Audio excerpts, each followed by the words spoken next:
Hello, and welcome to the Communication Solution Podcast. Here at IFIOC, we love to talk communication. We love to talk motivational interviewing, and we love talking about improving outcomes for individuals, organizations, and the communities that they serve. Today, we've got Casey Jackson on the line, John Gilbert, and I'm Tammy. Welcome to the conversation. Because we have John Whitson-Russell today with us, who is Hello. a wonderful, Hello. Yes, that we will be,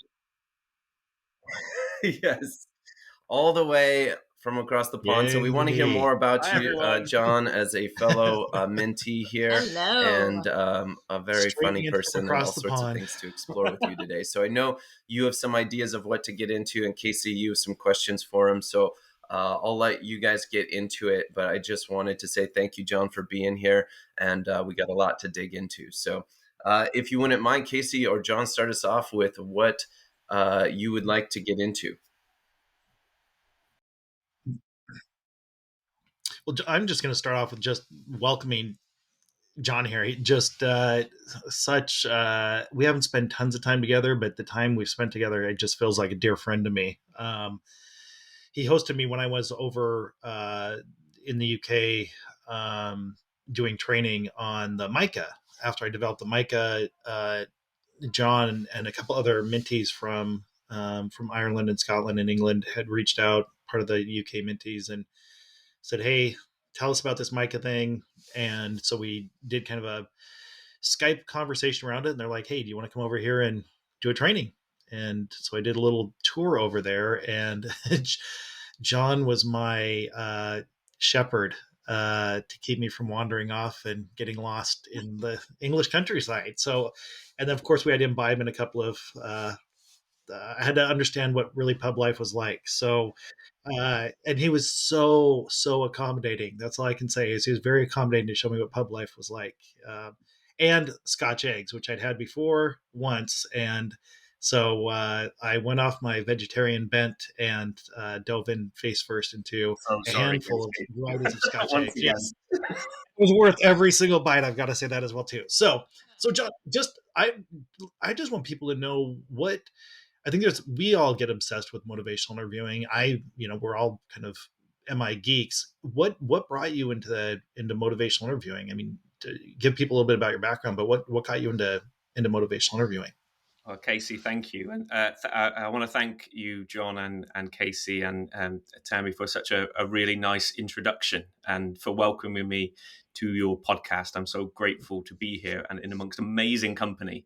And just to echo what you said, when you came over to, the UK to deliver your MICA training, I really, not only did I enjoy the training, but I enjoyed not only and the company, but I enjoyed being it's like a combination of like a taxi driver, a personal chef, a personal like we went through quite a lot together, and it was fun, and a shared love of MI and everything around that. And I feel very lucky. I came into MI early on in my career, and I started learning about MI whilst I was at university, training to be. So I did a bachelor's in sports and exercise science and psychology. And really, my goal at the time was to be the best personal trainer I could possibly be, to gain some knowledge. And when I went into the course, it was all around the physical for me. What's the best training program I can come up with? What's the best exercise I can give to someone? How can I help somebody to lose weight with, the best program I can give them? And it was probably near the end of my first year of my undergraduate. I'd been delivering some fitness instruction and personal training for a while, and I had a lecture on MI, and it just spoke to me as being something that I'd never heard of before, and something that seemed really natural and accommodating and respectful. And I immediately went up to my tutor afterwards and said, I'd like to do this as a dissertation. And she said, you should probably wait. We're halfway through the first year. let's press the pause on this a little bit. But she said, if you're interested in this, there are some videos in the Gloucestershire University library. You can watch them on the 12-inch TV that we have with inbuilt VHS player. They were so valuable, we weren't allowed to take them home. And I remember coaxing another one of my friends to come and watch it, and we went through all some of the videos that maybe your viewers might be familiar with. So the Silent Man, the Rounder, and some of the other folks that Bill, Steve, classics. Were real classics. And I just remember watching them unfold. And at the time, I'll wrap this up in a minute. Sorry.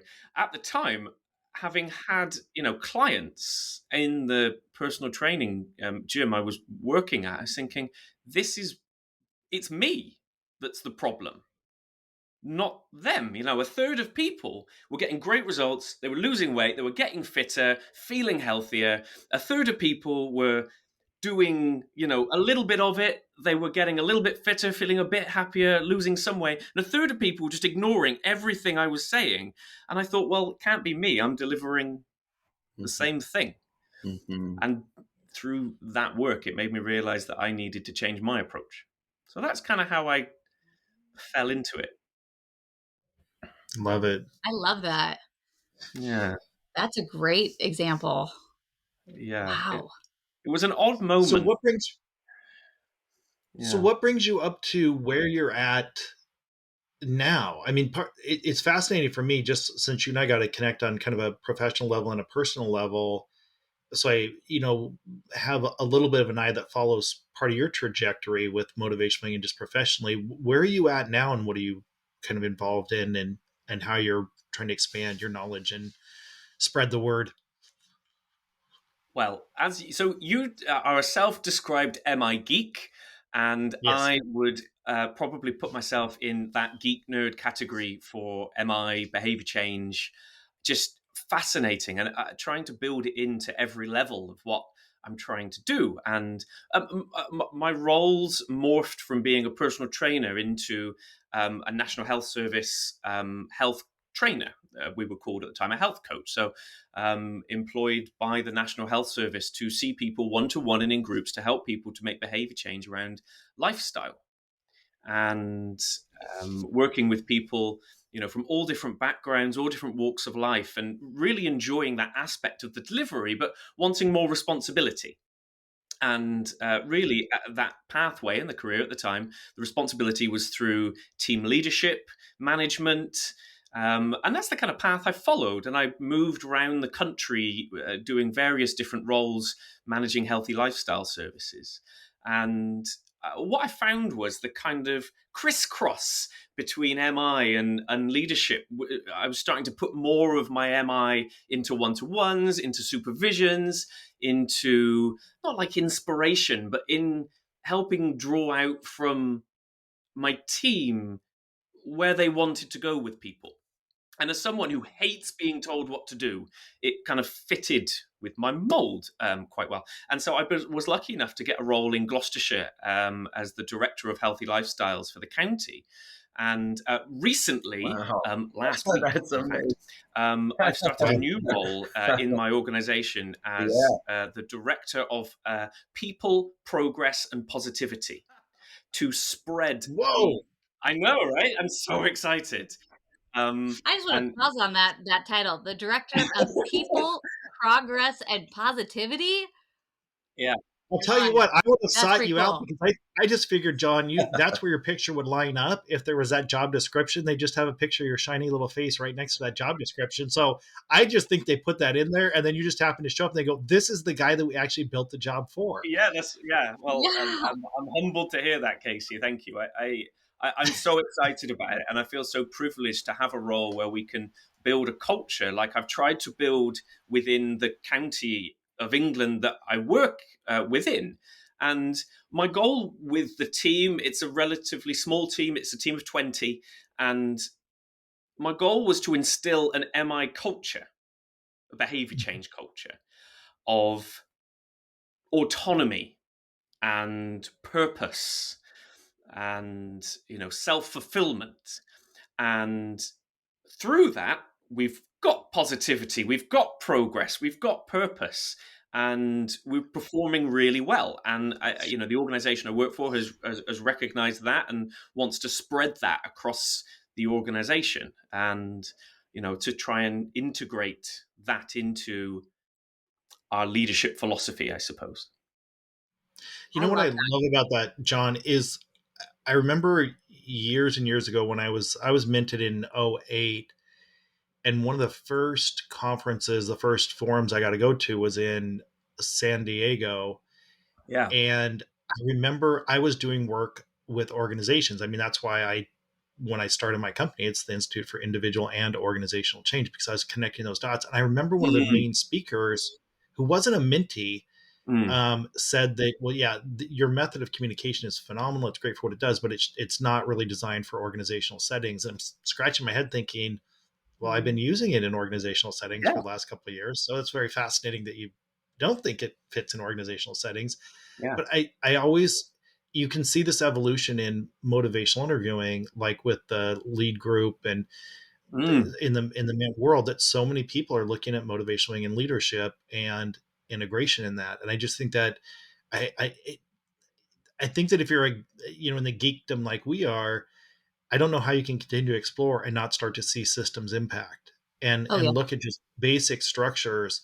So to hear you talk about it from that level, you know, because we're not side by side working together, it's just fascinating to think that if you really are invested in seeing human change, there's no way it won't evolve to a place where you start looking at system change and how do we conceptualize that that's values driven. I love what you said. Literally, Tammy and I had a conversation this morning before this about core values, about fulfillment, about feeling like you're making a contribution and that you're operating from these values places, and that if you do that, you do have better outcomes. That mhm. that level of autonomy. So I just really appreciate what you're talking about right now. Thanks, Casey. Yeah, it makes so much sense to Yeah. me too, and I'm sure the people listening, it will make a lot of sense that we are in the next era of leadership, and our ability to influence multiple generations in the workplace, align values, align mission. From where we've come from in a more industrial era to being able to do what we're doing now, and to be able to Mhm. connect remotely and spread that culture through MI. They kind of go hand in hand, like the respectfulness, the compassion, the partnership. It just Yes. emanates, doesn't it?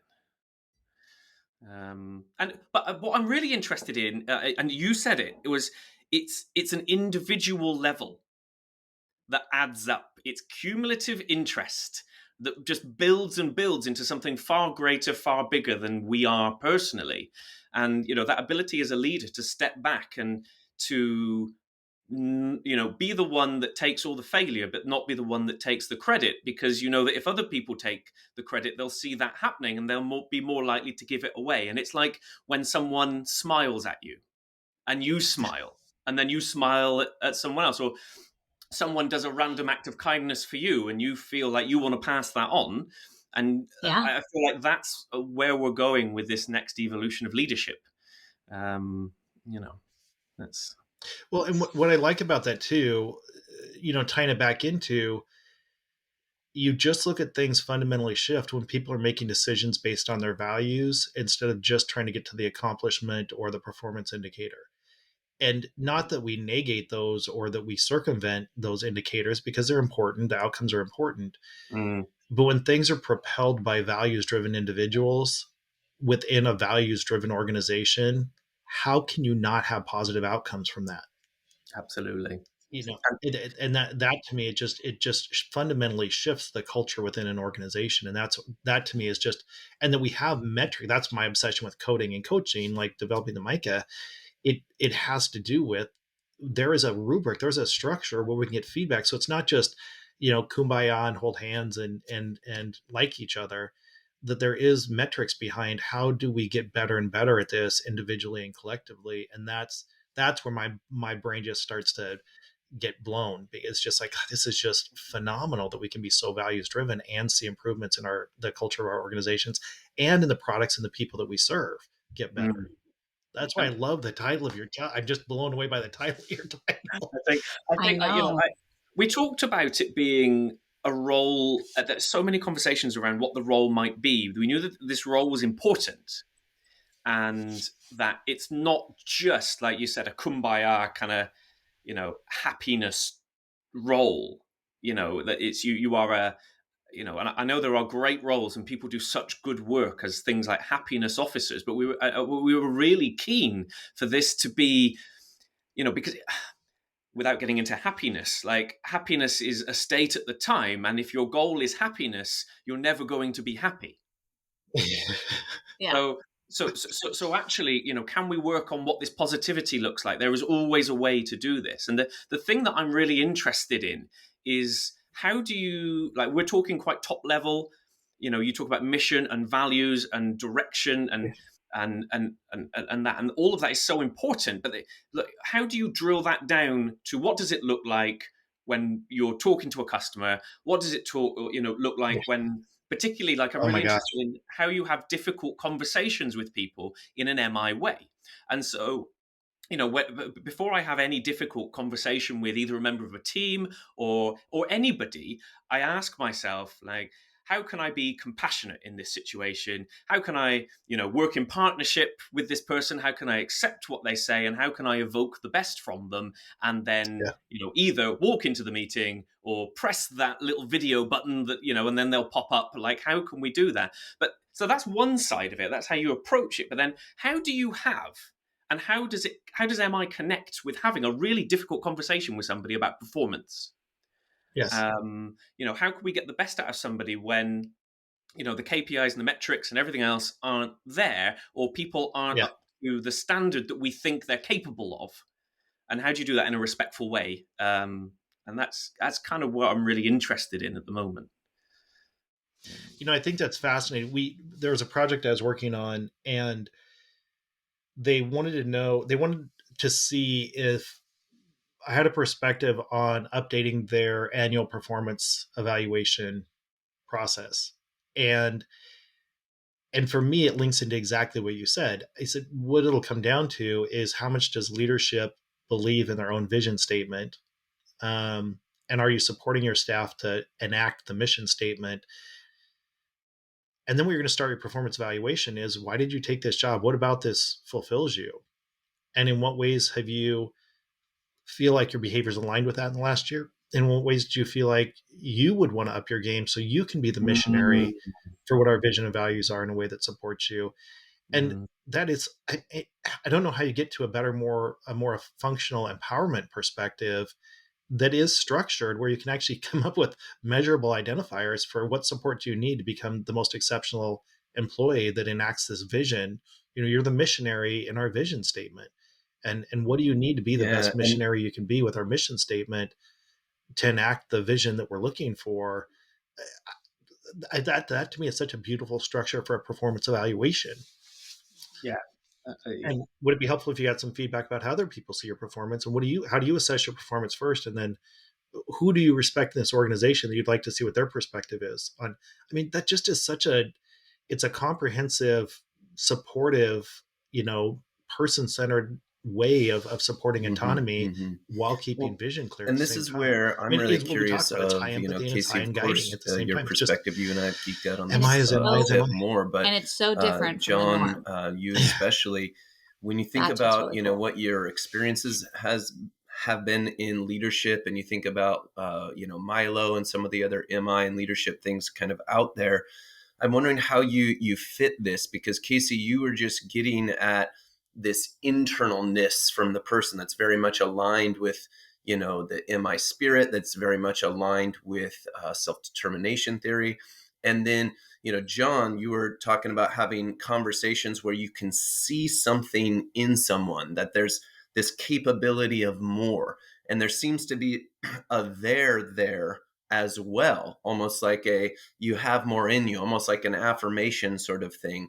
So how do you fit these things when there's an external, say, performance measure that you genuinely believe that someone has the capability to hit, but then that person isn't hitting it, but then you're putting choice back in their lap. At a certain point, do you have compliance in an organization? And if so, for compliance, how do you go about those difficult conversations from your perspective as a leader or as a supervisor or as a manager? I'm just wondering what you would help your team out with, or what you think about that with those types of conversations where you want to be using the MI spirit and supporting choice.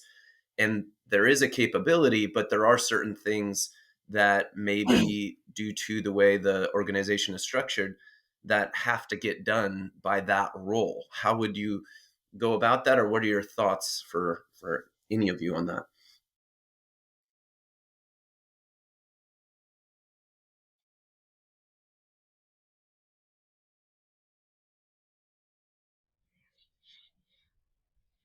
Thanks, John. The first thing that comes to mind for me is self-vulnerability in this. And something that I try to model for the team is when I do a talk at our which we've just done at our Christmas team meeting, I get nervous, and I get sweaty palms and my heart goes. And I think sometimes people believe that leaders are just so cool and calm and they can just do these things, and they couldn't possibly do these things. And so I'm trying to put other people in the position that they become a leader already in something. And, they find their, why are they doing this? Something you mentioned already, Casey, there. And how do I help the person, if they want to lean into it, to fulfill their own personal mission in what they're doing, what's important to them about this, so they have, their own way to go. But when it comes, we have targets to hit, and it's important for our organization to hit those targets, because if we don't, we won't get recommissioned. We aren't doing a good enough job for the people in our population, and that's not acceptable. Especially for us, we serve the community. And I think for me, there's a combination of data involved in this, knowing that this is the performance and that you are clear on what your performance is, and that at the moment you aren't hitting that performance. Tell me what's going on for you. We'll follow a coaching role. We're following a mentoring role with the person, and then we'll put a structured plan in place for that person to do it. But we are honest through the whole way. And I think talking to people about how they're doing, but also with an expectation, a clear expectation of what I expect from you as a person, and that if they aren't doing that we will have another conversation about it, and then another conversation about it, and that may involve you exiting the company. Or it may involve you, hitting your targets and moving on to something bigger and better, which you are capable of. But at the moment, you might not be demonstrating. And it's that honesty and that, for you do you want to be here doing this? And almost everybody says, yes, of course, I absolutely want to be here doing this. This is important to me. And then, what do we do to get to that? And but that and just sandwiching that in with a vulnerability that obviously it's very hard for the person to have those conversations, but it's equally hard as a leader, somebody who generally wants people to thrive, to have a conversation with someone that puts someone in a position of hierarchy, underneath you. And the importance of how you approach that. Well, I don't know how the others can speak for themselves. For me, most definitely in a very powerful way. And of course, I don't know if that goes any way to answering what you said, on John. that, please do. But that also results to a really curious follow-up to that, John, because that answers it with flying colors for me in so many levels of being respectful and still having that clear expectation. And what that expectation is for funding and thriving of the organization and the existence of the mission and the values, and making it about that existence and that thriving more than about the KPIs or whatever the expectation is. It's much more that is an indicator of us thriving and living for the mission and the capability in demonstrating that. So all of that answers that. I'm really particularly curious too, then, how do you have conversations where certain organizations I know are out there. I have some friends say in certain areas that are in leadership, and there's a big culture around psychological safety. And so again, Casey or Tammy, feel free also to jump in here. So there's a big culture around psychological safety. There's a lot of things happening in the world around race and other sorts of issues coming up, and things of respecting each other, that you're talking about this performance and this competence. And so how do you have conversations, and again, anyone, but John, especially with what you said, how do you have conversations about competence if there seems to be a lack of either competence or a lack of that capability, even when the supports are in place, when that's been kind of supported as best you possibly can, and yet you're trying to have psychological safety and trying to respect all the dynamics of the situation? What are your thoughts about Great that? question.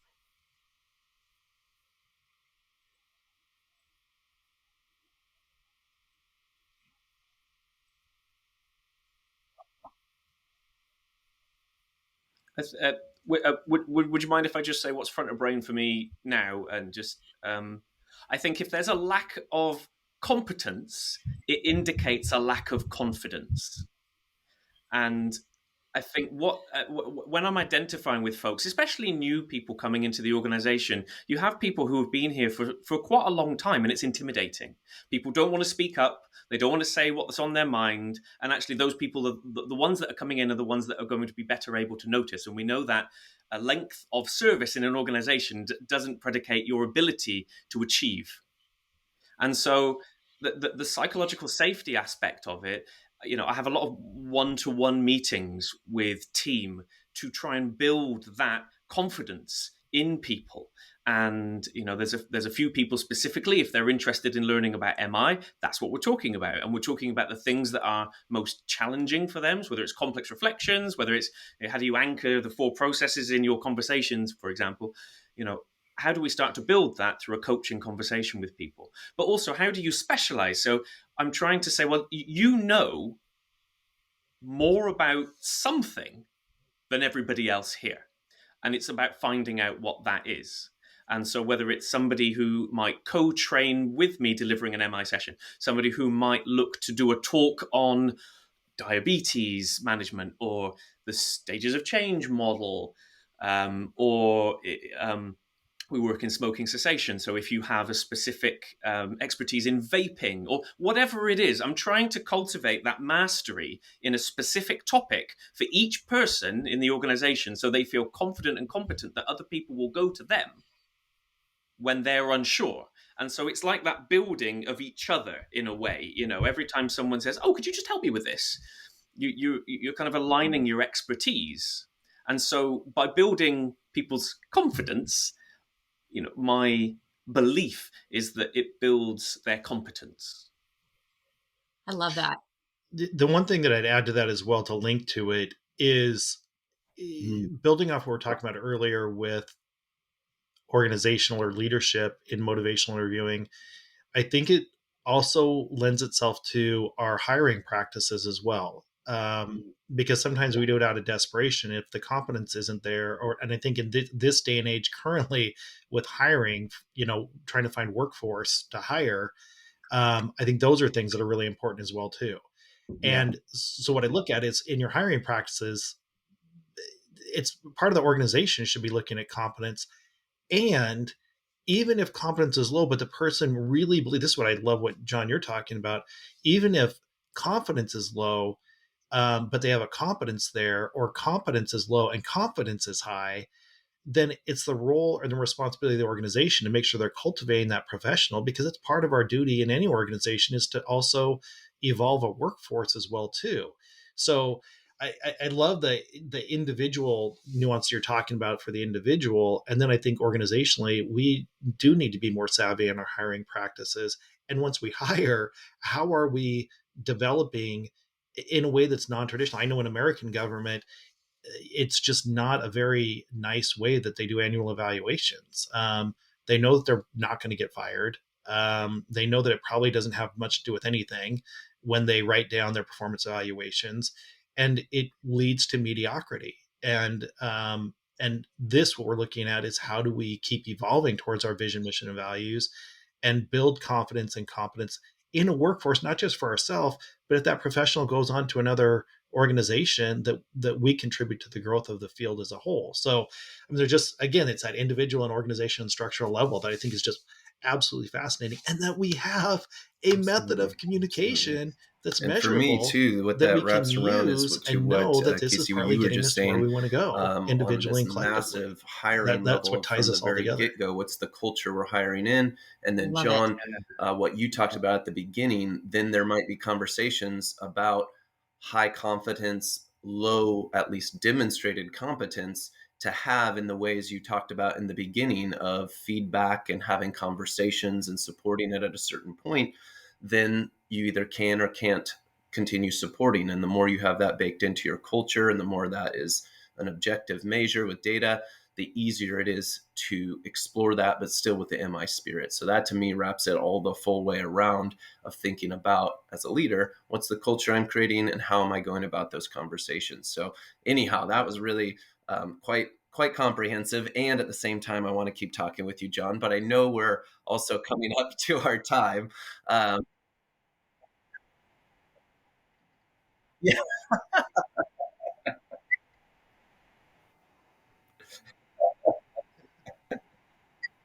I know, and he's just right there. So I feel like as soon as we wrap this up, I just want to run over to his place and grab a cup of tea with him right now. You should.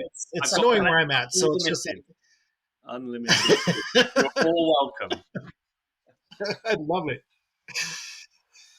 We'll be there in about 15 hours. I'll put the kettle on. That's fine. I'll put it on. I think, just while the kettle's boiling, and I think like you mentioned, Casey, about mediocrity, and I think for most people, you want something special, yes, in your role, and when somebody says, "What do you do?" I mean, that is such a broad question, and we generally answer with a work-based analogy, and maybe that's cultural, and trying to align people with mission and values that actually what you do is special and important and needed and necessary, and aligning it with the contribution that whatever your role is. A lot of the people that I work with are direct deliverers, but we also have 30% of the organization who never directly deliver anything but feed into that. And and this definitely isn't all me. There are much better people in the team of people I'm fortunate to work in who are better than me at delivering these specialisms to help grow people's confidence. And I'm forever grateful to their ability to be able to, to signpost to their greatness, and for them to help guide somebody along. And hopefully we're building this culture where when someone needs some help, we can signpost them to someone who has a specialism in that area who can help them grow, and that adds another building block to their confidence as well. And John, I love how you brought that together there. I just got to tell you, now, my brain is going to run off of this for days and days and days now. What you just, wouldn't it be fascinating if from this point forward, what people said when you say, well, what do you do? That people listed their mission versus their title. Oh, wow. Yeah. Yes. It'd be very different. Would be like, what do you do? Incredible. And wouldn't that, I mean, when you said that, John, that just triggered me. And I thought, that is fast. I'm not a lawyer. I'm not a teacher. I'm not a doctor. I'm not a therapist. The people just rattled off their mission statement. What do you do? I improve the lives of people around me with a communication method to help them become the people that they want to be. Yes, exactly. I would just be startled into seeing how people would respond to that. I don't think if we rattled off our mission statements of our titles. But it would create so much intrigue. Yes, well, this and is like, interest. I want to keep going super long for the same. John Whitson-Russell. If we can have you back, that would be absolutely wonderful. But John, John Gilbert, you going to take us out of this? So rich, and there's so many other things to go into that I'm also going to be thinking about. Multiple things we talked about as well, Casey, to what you were saying. But that being said, for now, hopefully all of you that are listening got some value out of this, that it helps you with the individuals, organizations, and communities you serve, as we always like to say, and that this can be at least a solution, if not the solution, to a communication sort of method that changes your world. In this case, doing that with organizations, but as you can see, all the way down to the individual and how you have those difficult conversations, but also how you set up culture, really, is what we're talking about. And hopefully we get to talk more about that with you, John, in the future. And for now, wishing you all the absolute best. Is there anything else to say before we sign off? Well, just appreciate you coming on, John. Can't wait John. to hang out again. Thank you all for having me so much, and I'd love to come back. Yay! Thank you. Perfect.